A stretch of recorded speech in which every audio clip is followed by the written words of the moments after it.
Hello friends, welcome back to my channel Lavanya the Momtuber. ఈరోజు మనం Hyderabad special ఖాజూర్ recipe ఎలా చేసుకోవాలో చూద్దాం. ముందుగా కావాల్సిన పదార్థాలు పంచదార, మైదా, బొంబాయి రవ్వ, గుడ్లు, ఇలాచీ, సోంపు, పాలు, వంట సోడా. ఒక వెడల్పాటి గిన్నె తీసుకొని అన్నీ చెప్పిన ఇంగ్రీడియంట్స్ అన్నీ వేసేయండి. మధ్యలో హోల్ లాగా చేసి ఇలా పాలు పోసేయాలి. వేడి పాలు 1 లీటర్ పోసేయండి.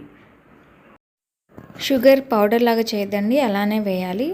మనం బిస్కెట్స్ తింటూ ఉంటే ఆ షుగర్ తగులుతుంటే చాలా బాగుంటుంది కదండి. ఇంకా ఇలాచీ కూడా ఒక 10-12 వేసుకోండి, ఆ ఫ్లేవర్ చాలా బాగుంటుంది. ఇప్పుడు ఈ మిక్చర్లో ఒక కంప్లీట్ ఎగ్ కొట్టి వేసేయాలి. మీ దగ్గర బటర్ ఉంటే బటర్ వేసుకోండి, లేకపోతే నెయ్యి అయినా వేసుకోవచ్చు. నేనైతే ఇక్కడ నెయ్యి వేసుకున్నానండి. బటర్ అయితే కొంచెం మెల్ట్ చేసుకొని వేయండి, కలుపుకోవడానికి ఈజీగా ఉంటుంది. ఇవన్నీ వేసాక ఒక 10 మినిట్స్ అయితే బాగా కలుపుకోవాలి. ఎంత కలుపుకుంటే అంత బాగా వస్తాయి. ఇలా కలుపుకున్న పిండిని మన చపాతీలు రోల్ చేసినట్టు ఇలా రోల్ చేసుకోవాలండి. మరీ పల్చగా అవసరం లేదు, కొంచెం మందంగా చేసుకోవాలి ఇవి. సో ఇలా రోల్ చేసుకున్నాక మన ఇష్టం వచ్చిన షేప్స్లో కట్ చేసుకోవచ్చు. నేనైతే డైమండ్ షేప్లో కట్ చేశానండి. ఇక్కడ చూసారు కదా, ఇలా డైమండ్ షేప్లో వేసుకోవాలి.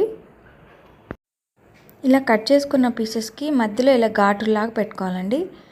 అప్పుడు మంచిగా లోపల కూడా బాగా కుక్ అయ్యి బాగా ఉబ్బుతాయి కూడా. అలా కట్ చేసుకున్న పీసెస్ అన్నీ నూనెలో వేసుకోవాలి. ఇంకోటి, నూనె మాత్రం మీడియం ఫ్లేమ్లోనే ఉంచుకోవాలండి. హై ఫ్లేమ్లో పెడితే మాడిపోతాయి అన్నీ. మీడియం ఫ్లేమ్లోనే పెట్టుకొని స్లోగా వేయించుకోండి. ఇలా గోల్డెన్ బ్రౌన్ కలర్ వచ్చే వరకు ఫ్రై చేసుకోవాలండి. ఈ ఫ్రై చేసుకున్నాక చూసారా, ఇవన్నీ కొంచెం ఉబ్బుతాయి. సోడా వేసాం కదా, కొంచెం ఉబ్బుతాయి. లోపల కూడా బాగా కుక్ అవుతుంది.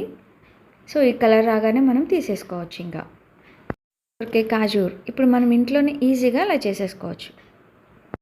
So friends, thank you for watching. Like, share and subscribe. Bye.